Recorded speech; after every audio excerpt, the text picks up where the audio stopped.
Professor Wolff, we just saw in Barron's that even with the decline in spending, apparently there was a decline in spending, the data is showing that the U.S. economy continues to grow. That's the quote. How can this be possible given the fact that, as you just said in an earlier segment, our economy is actually failing? Well, the answer is you can have growth and failure. Think of it this way. The economy is growing, and it is 1, 2, 2.5%. Those are the per year. And if you add up the total output of goods and services, what we call the GDP, gross domestic product, is growing 1 to 2%, as it has on average for the last 15, 20 years. So it's growing because there are some sectors of our economy that have really grown quite quickly and that offset many other sectors that have not grown quickly, have in fact shrunk, because the GDP puts it all together in one composite. The major reason we are now seeing 2% growth, because last year we saw a decline in output during 2020. The reason we're seeing it now, the major reason, is we are recovering because of the vaccination program and the reopening of restaurants and of all kinds of other businesses that really shut down. We're seeing a blip, if you like, an increase of output, particularly in the high-tech area and in the hospitality areas, because in one case it's technology, in the other case it's the recovery from COVID. Nobody expects this to last very long, and I should make it clear to everyone, and the government should be doing this too, that 1 to 2%, which is what we're talking about, is very slow. The economy in China, which we call our great competitor, is currently growing 6 to 7%, and it is expected to grow faster over the next 12 months. So the continuing narrowing of the gap as the Chinese catch up and surpass us, nothing has changed there. They continue to outperform and outgrow us. Let me dramatize that, because people will be blown away by this statistic. Over the last 25 years, the average real wage of what an American worker gets has been about flat, grown a little bit, but really very little, 1% a year, if that. Over the same 25-year period, the average wage of the Chinese worker has quadrupled. I mean, we're not in the same universe as what's going on in other parts of the world. Yes, they're still poorer than we are. You can't catch up in 20 years to a difference that's been building for 2 centuries. But wow, are they outperforming us? Or to say the same thing more honestly, we're not doing very well. We didn't manage this COVID real well, did we? We didn't manage this economic downturn real well, did we? We have an economic system that is limping along. And as that happens, more and more Americans are going to be deeply upset, because the rich who live at the top of our society, they're keeping theirs. They're growing their wealth. We know that, for example, after ProPublica made that release a week ago, that the richest amongst us are doing very well, thank you. Their wealth is growing and their tax bill is shrinking. So somebody is doing really well. But if the pie as a whole, the economic system as a whole, is only growing 1 or 2%, while the super rich are getting much, much richer, well, then you know what's happening to the rest of us.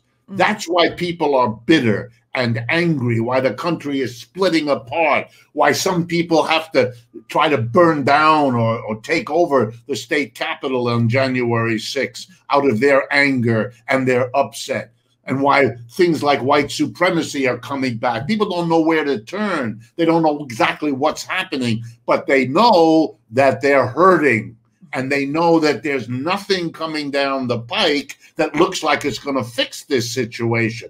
That gets people very, very upset, and we're all feeling that.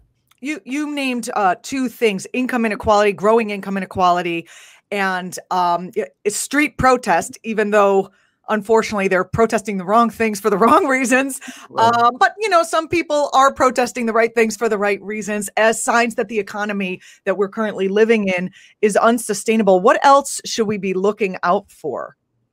Well, I think we should look more and more for the, if you like, the symptoms of all of this, so that we can become a nation able to talk about and to really discuss what we should have been discussing for the last 75 years, but we didn't. We have to discuss about the economic system we live in, this peculiar arrangement where in every factory, every office, every store, we basically have the same story. A tiny group of people sitting at the top, the folks who own the business, the board of directors if it's a corporation, tiny groups of people, minorities, small minority, who make all the decisions for the majority. And you know who the majority are? The employees, all of us who work for a living, who come 9 to 5 most days of the week, do what we are asked to do with the equipment we're provided. And at the end of the day, having poured our brains and our muscles into making something, it belongs to these employers, this minority. The majority is working for the minority. The minority has all the power. They've made all the decisions. Well, I have to be blunt now. The system they operate, they run, that they control isn't working for the majority. So my advice, where we go from here, we got to face that the thing is busted and we have to change it. My apologies. We have to change it. For me, I believe in democracy.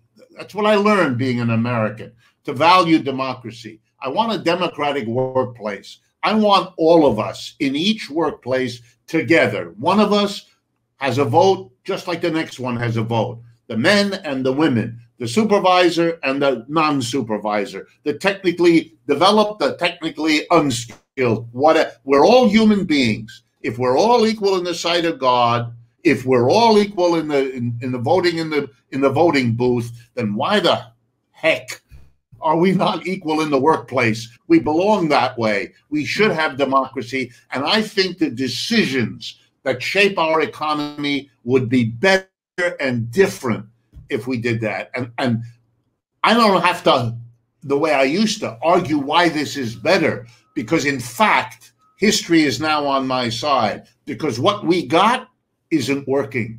And it is working less well with each passing week, which is why we have the tensions in our society that we're living with. And the propeller of the future is the failure of the present arrangement. At least that's the way it looks to me. When we see those signs that the economy is unsustainable, what comes next? I mean, I would assume food lines, because as we were talking about in a different segment, food prices are increasing by 5% possibly by the end of this year, which is an enormous amount, especially since not too long ago, I remember my bill for the weekly grocery going from like 100 something to over 200 for a family. It's insane.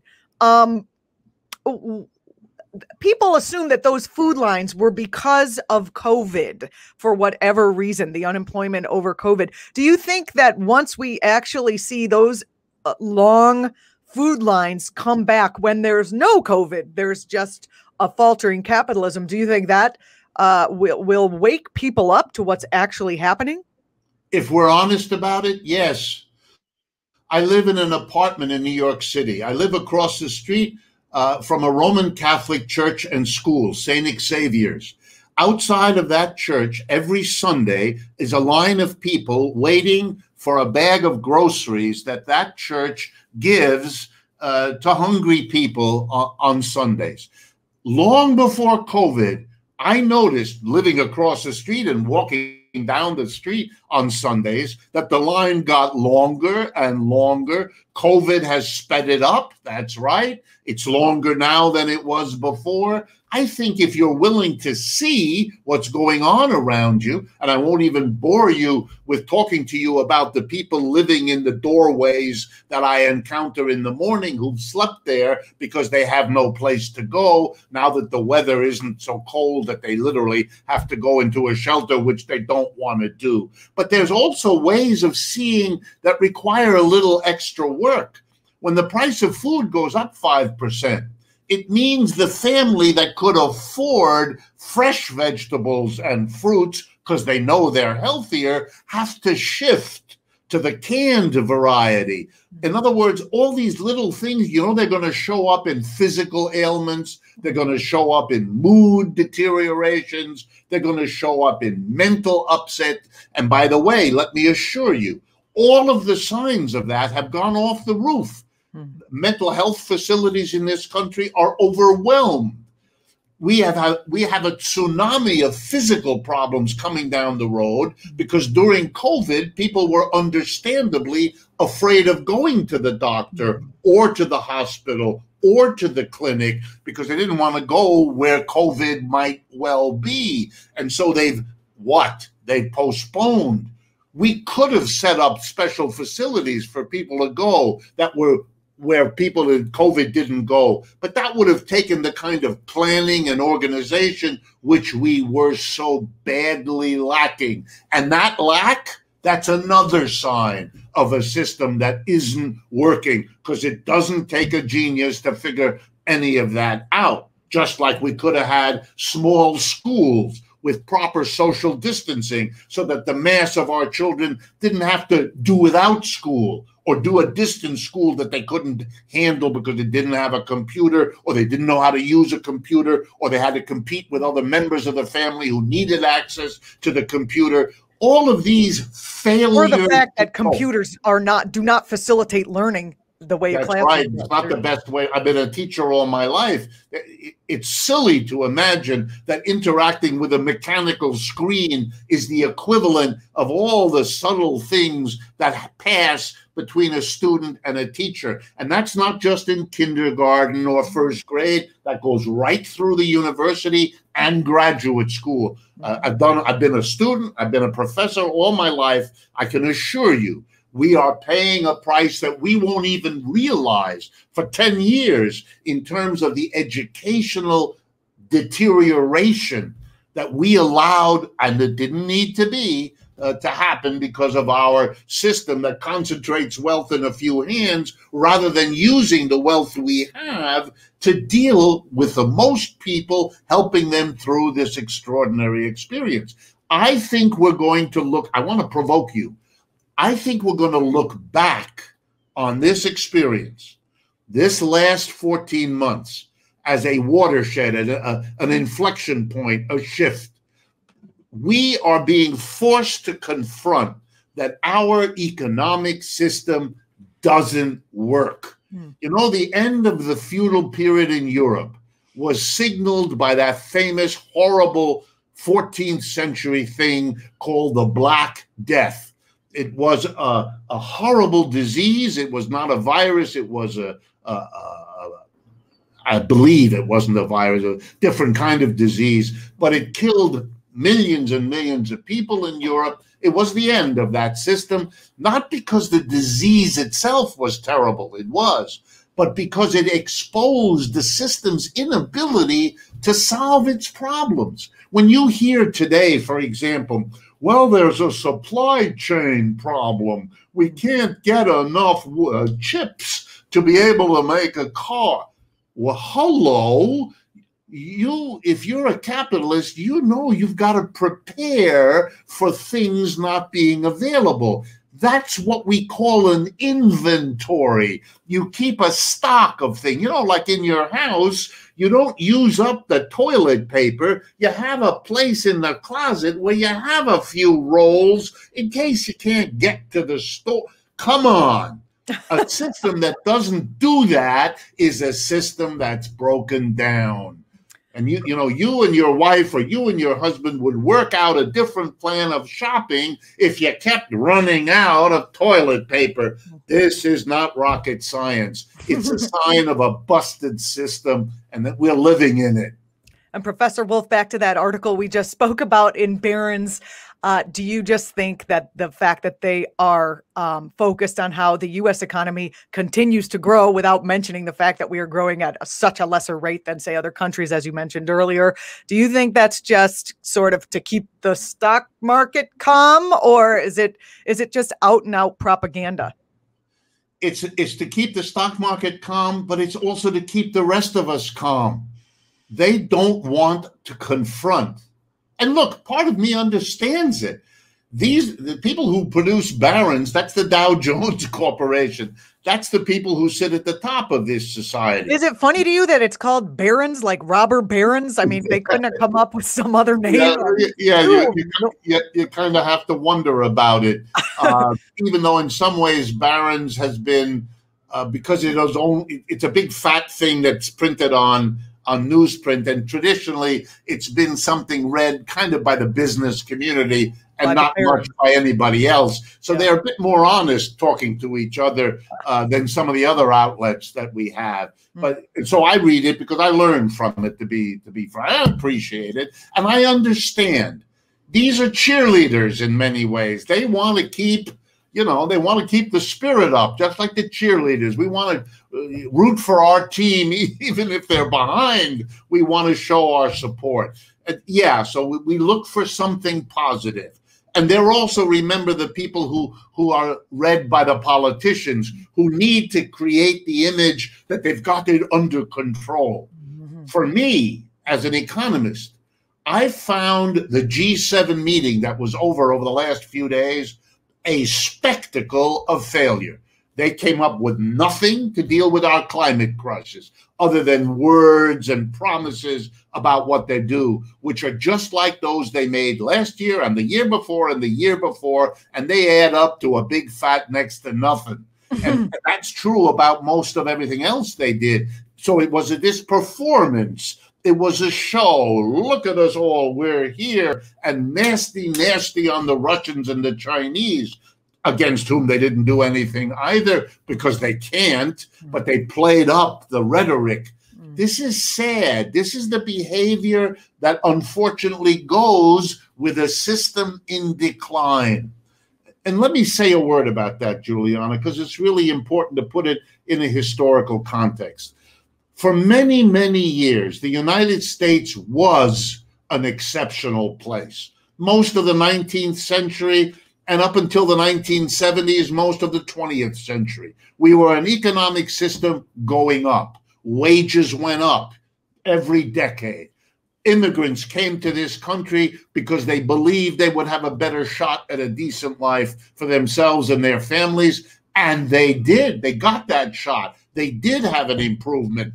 Each generation did live on, in general, accepting African Americans and all the qualifications we should make. But most, let's call them most white Americans, had an improvement. You can understand why Americans began to believe they lived in an exceptional place, because nowhere else in the world, decade after decade, did things go up.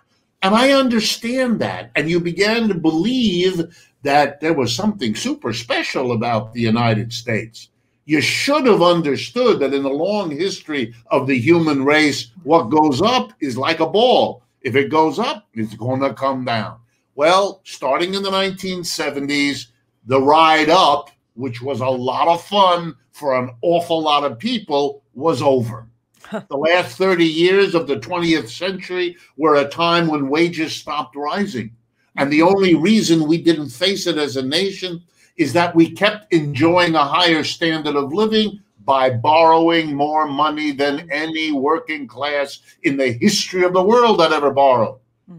But you know, if you keep borrowing more and your wages aren't going up, it's only a matter of time till you get to that point where you can't service your debt. You can't cover that monthly credit card bill that says to you, you got to pay this or else we're going to start really hitting you with rising and you couldn't. That's what the crash of 2008 was all about. People couldn't pay for their subprime mortgage debt. They couldn't carry it. And now in this new century, not only have we plateaued, we're starting to go down. And let me tell you, like always, the ride up is a lot more fun than the ride down. And we're experiencing the ride down, except our leaders don't want to face it, don't want to admit it, don't want to have a national conversation, which would focus on the question you just asked, Juliana, which is, if a system is working this poorly, where do we go next? What do we do? Otherwise, we're just sitting there watching our own situation deteriorate, which millions of Americans already feel. That's exactly how they feel. We feel like that. Exactly. Yep. Yes, it's hard to maintain mental health when you don't have a hopeful future at hand. Professor Wolff, thank you as always for your insights. I encourage everyone to go to the YouTube page, Democracy at Work. That's the name of the YouTube channel, and watch Professor Wolff's economic update, which comes out weekly. Again, thank you. It's invaluable to have you on the program. Thank you, Juliana. And it's invaluable to have programs like this. So my hat is off to you. I really appreciate it. And I'm sure your audience is grateful that we can talk honestly, at least sometimes, about these issues.